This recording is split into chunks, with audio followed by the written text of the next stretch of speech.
শুরু করিতেছি মহান আল্লাহর নামে, যিনি পরম করুণাময় এবং অত্যন্ত দয়ালু।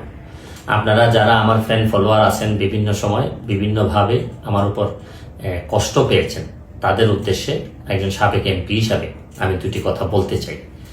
আমি আপনাদের এই সংস্কার, কোটা সংস্কার যে আন্দোলন, এই আন্দোলনে বা বৈষম্য বিরোধী ছাত্র আন্দোলন, এই আন্দোলনে কোটা সংস্কারের জন্য আমি সবসময় আপনাদের সাথে ছিলাম এবং এটাতে যারা আহত নিহত হয়েছেন তাদের পক্ষেও, এই বিচারের পক্ষেও আমি ছিলাম।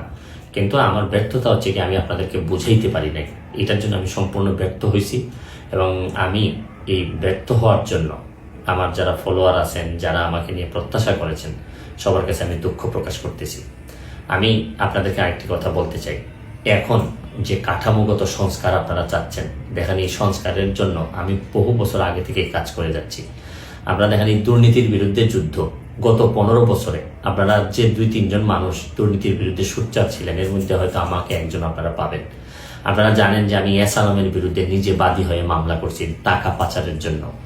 আপনারা জানেন যে আওয়ামী লীগের বর্তমান কমিটির যিনি প্রচার সম্পাদক আব্দুস সুবহান গোলাপ, তার আমেরিকাতে 9 বাড়ি থাকা নিয়ে আমি নিজে বাদী হয়ে মামলা করছি। আমি পুলিশের সাবেক আইজিপি বেনজিরের বিরুদ্ধে নিজে বাদী হয়ে দুদকে মামলা করছি। মহান সংসদে আমি তার বিরুদ্ধে বক্তব্য দিছি। মতিউর যে কর কমিশনার মতিউরের বিরুদ্ধে আমি মামলা করছি। আমি সালাম মুর্শিদির বাড়ির নিয়ে মামলা করছি। আমি আপনি সালাউদ্দিন, কাজী সালাউদ্দিন যে ফুটবলের দুর্নীতি নিয়ে আমি কথা বলছি। ওসি মুয়াজ্জেমের বিরুদ্ধে আমি নিজে মামলা করছি, করে তার 8 বছরের সাজা হয়েছে ডিজিটাল নিরাপত্তা আইনে। আপনারা জানেন যে জীবনে যত ঝুঁকি ছিল, আপনারা জানেন যে এই কোটা আন্দোলন শুরু হওয়ার 2 সপ্তাহ আগে আমি প্রেস কনফারেন্স করে বলতে বাধ্য হয়েছি, আমি জিডি করছি যে আমার জীবনের উপর হুমকি আছে এইসব দুর্নীতির বিরুদ্ধে প্রতিবাদ করতে গিয়ে।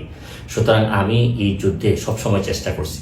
এখন আপনারা যারা যে যুদ্ধ শুরু করছেন, ছাত্র জনতার নেতৃত্বে যে যুদ্ধ, এই যুদ্ধে আমি মনে করি যে দুর্নীতির বিরুদ্ধে যুদ্ধ, এই যুদ্ধে আমি আপনাদের সবসময় আমি আপনাদেরকে দোয়া করি যে আমি যতদিন আসি চেষ্টা করে যাব দুর্নীতির বিরুদ্ধে এই যে যুদ্ধ, এই যুদ্ধে সবসময় শরীক থাকার আমার জায়গা থেকে আমি চেষ্টা করব।